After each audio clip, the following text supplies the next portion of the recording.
Merasa terhormat, sebuah amanat yang tidak kecil yang diembankan. Siang hari ini kami bersilaturahmi dengan para kiai, para habaib, para alim ulama di Banyuwangi untuk memohon doa. Insya Allah ini menjadi bekal di dalam kami berjuang menjalankan amanah.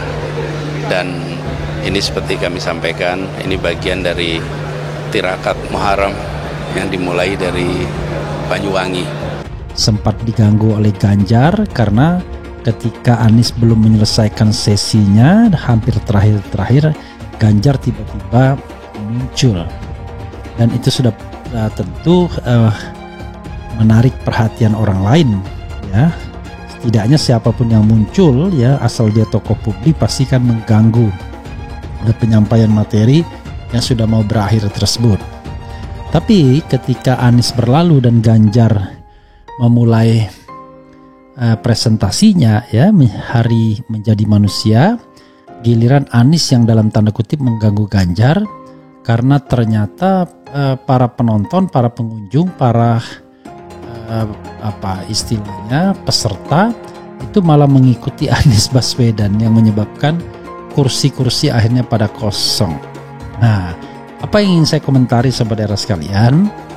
Kita lihat ya, yang hadir di sana pastilah milenial yang berpengetahuan. Ya, ini soal relasi itu, relasi antara kedudukan penjabatan publik yang di dalam relasi itu ada unsur lain, unsur dendam, unsur kecurigaan, unsur ya macam-macam lah.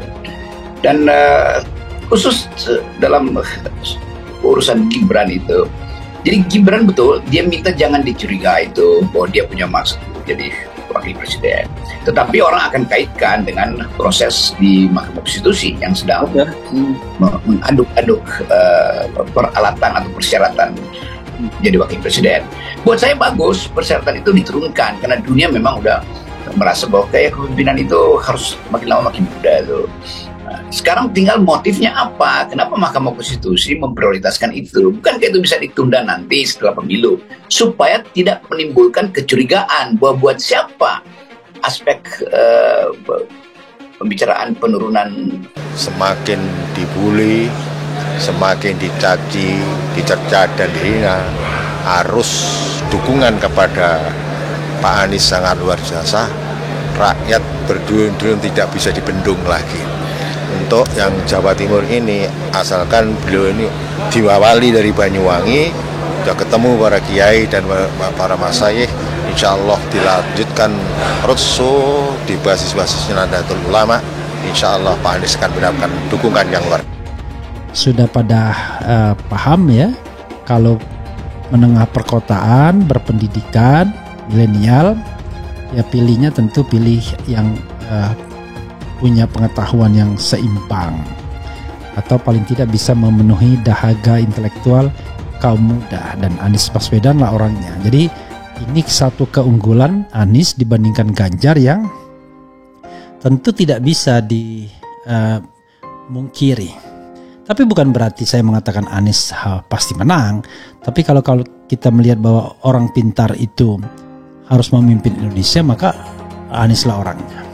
Tapi kalau sekedar misalnya populer, ya, bisa main TikTok, ya, kemudian bisa ya katakanlah masuk ke masyarakat kelas bawah karena dianggap rakyat dan lain sebagainya, maka ya mungkin Ganjar.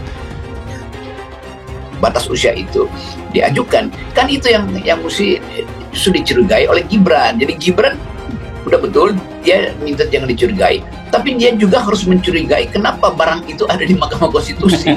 Kan itu tuh soalnya. Jadi saya nasihatin Gibran supaya lakukan penelitian kenapa proposal penurunan itu ada di Mahkamah Konstitusi itu, dan memang dikaitkan dengan dia tuh orangnya siapa-siapa aja nih ya. Gibran mesti ucapkan itu, saya mencurigai bahwa orang-orang ini akan menjebloskan saya lagi atau menjebak saya di dalam kontroversi konstitusional, kira-kira itu. Jadi Pak Gibran sambungkan lagi tuh argumen. Mumpung masalahnya masih ada di Mahkamah Konstitusi, walaupun pada akhirnya kita tahu kelihatannya diloloskan karena Mahkamah Konstitusi lemparkan kembali itu sebagai open legal policy. Nah silahkan DPR yang urus itu tuh, dan DPR kelihatannya udah setuju, ya udah nggak ada soal gitu, dengan argumen jauh lebih berpeluang karena persepsinya adalah Ganjar didukung oleh katakanlah pemilih-pemilih non perkotaan dengan pendidikan yang agak di bawah. Jadi bukan berarti kemudian Ganjar lebih dicintai orang miskin atau orang terbelakang. Permasalahannya sobat era sekalian, kita ini tidak memiliki yang namanya kecerdasan di dalam memilih. Jadi masih tipis yang namanya smart voter, memilih dengan alasan yang sangat akuntabel itu masih sedikit.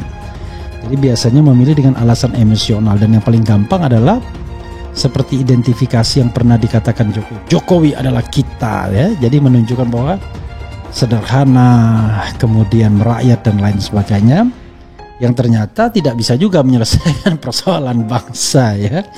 Jadi Anda tidak bisa menyelesaikan persoalan bangsa. Kunjungi tokoh dan ponpes di Banyuwangi. Anies Baswedan, kegiatannya memang silaturahmi. Dikutip dari surya.co.id, Banyuwangi. Bakal calon presiden dari Koalisi Perubahan untuk Kesatuan, Anies Baswedan melakukan safari politik di Kabupaten Banyuwangi, Senin 7 Agustus 2023. Selain menemui kader partai koalisi dan relawan, Anies juga bertemu dengan para nelayan di tempat pelelangan ikan TPI Moncar. Anies yang juga bertemu dengan tokoh sekaligus pengusaha Hasyim Al-Haddad di Kecamatan Genteng. Kunjungan lainnya, mantan Gubernur DKI Jakarta itu mengunjungi pondok pesantren Ponpes Nurul Abror di Desa Alas Bulu, Kecamatan Wongsorojo. Anies mengatakan kunjungannya ke Banyuwangi dalam rangka bersilaturahmi dengan tokoh dan kiai. Dan kegiatannya memang silaturahmi, jadi ini adalah bagian dari rangkaian kami untuk menemui para kiai, para tokoh masyarakat, kata dia. Dalam pertemuannya dengan tokoh dan kiai itu, Anies sekaligus meminta doa dan arahan, dan harapannya bisa menjadi bekal di dalam perjalanan kami ke depan, kata dia. Anies menyebut kunjungannya ke Banyuwangi merupakan awal dari safari di daerah Jawa Timur, sisi timur. Kami nanti akan terus mengunjungi beberapa kota lain, mulainya dari sini paling ujung, katanya. Berada di Banyuwangi, Anies mengaku senang melihat kondisi kabupaten yang tertata baik. Bandaranya bagus, Banyuwangi makin maju, pariwisatanya juga luar biasa. Masyarakatnya punya tradisi adat istiadat yang luar biasa, kata Anies. Kunjungan lainnya, mantan Gubernur DKI Jakarta itu mengunjungi pondok pesantren Ponpes Nurul Abror di Desa Alas Bulu, Kecamatan Wongsorojo. Anies mengatakan kunjungannya ke Banyuwangi dalam rangka bersilaturahmi dengan tokoh dan kiai. Dan kegiatannya memang silaturahmi, jadi ini adalah bagian dari rangkaian kami untuk menemui para kiai, para tokoh masyarakat, kata dia.